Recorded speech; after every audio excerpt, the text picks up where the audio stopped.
Next question है हमारे पास exercise number 1.3 question number 3 part 2 1 divided by 4 minus √5। तो चलते हैं हम इसके सॉल्यूशन की तरफ। तो स्टूडेंट्स, मैंने आपके लिए क्वेश्चन लिख लिया था यहाँ पे, तो इसको सॉल्व करते हैं।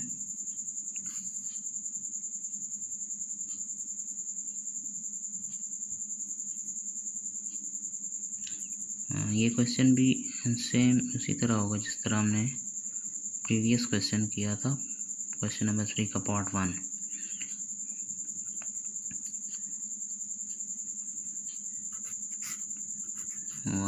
Divided by 4 minus √5। तो इसको हम मल्टीप्लाई कर देंगे। 4 माइनस √5 है, तो 4 प्लस √5 डिवाइडेड बाई 4 प्लस √5 के साथ मल्टीप्लाई कर देंगे। तो ये हमारे पास आ जाएगा 4 plus √5 multiply by 1। The answer will be 4 plus √5 और 4 minus √5 multiply by 4 plus √5। Next step में 4 प्लस √5 एज इट इज़ लिख देंगे। नीचे हमारे पास आ गया कौन सा formula, a minus b into a plus b. a minus b into a plus b answer होता है a square minus b square. तो a है यहाँ पे हमारे पास 4 का स्क्वायर माइनस b है हमारे पास √5 का square. 4 plus √5 as it is, और नीचे सॉल्व हो जाएगा। 4 का स्क्वायर हो गया 16 प्लस √5 का स्क्वायर हो गया 5।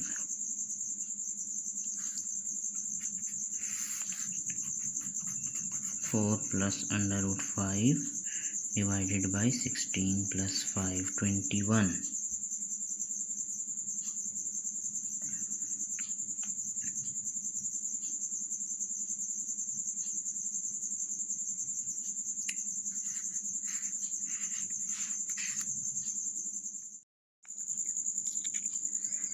सॉरी स्टूडेंट्स, यहाँ पे 16 प्लस 5 नहीं था, 4 स्क्वायर माइनस √5 स्क्वायर था, माइनस का साइन था और यहाँ पे गलती से लग गया हमसे प्लस का साइन, यहाँ पे माइनस आएगा।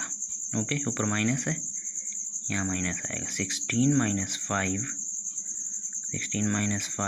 Is equal to 11, not 21, 11। Okay, तो हमारे पास आंसर आ गया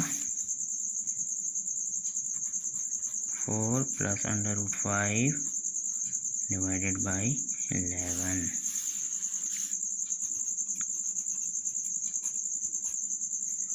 स्टूडेंट्स, आप भी थोड़ा सा होश में रहा करें, मुझे बताया करें अगर कहीं पे मैं गलती करूं तो।